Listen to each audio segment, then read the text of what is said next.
Fala galera, hoje Fala aqui rapaziada desse canal.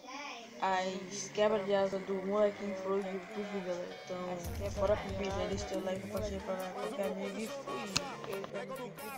E bora pro vídeo, galera. Ele pediu muito, né? Eu tava muito ocupado essa semana, não só tava nos erros, né? Aí eu tentei fazer agora, então ouve a música, não é a música do vídeo dele, né? Mas eu botei essa música, viu galera?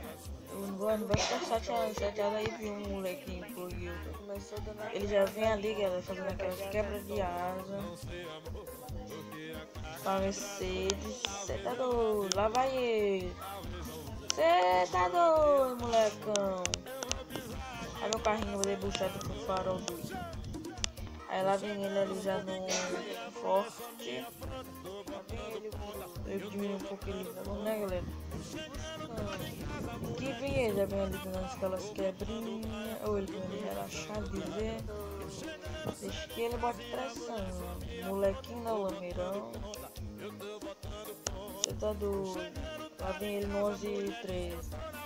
Eu não podia não aumentar um pouco aqui, né galera? O 11 e 13 que é top no WTDS. Vai ver ele, vai fazer a curva, vai fazer a curva. Aí passou na curva, molecão. Você tá doido. Vai trombar. Tromba nada, que é os guria.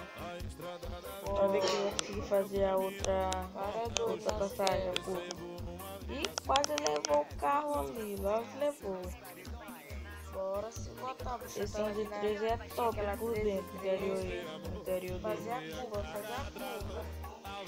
Você se inscreve no canal do meu amigo Davi GT, por favor, galera. Ele, pra ajudar ele a bater 200 inscritos, falta só.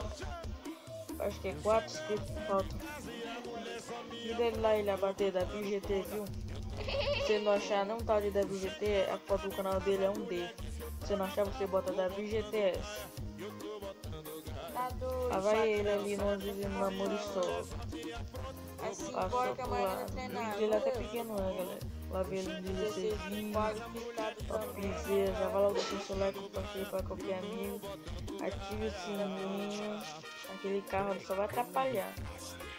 Então, galera, deixa o seu like. Bora bater a meta de 110 inscritos no canal. Então, acabou o vídeo, né, galera? Ele acabou, então.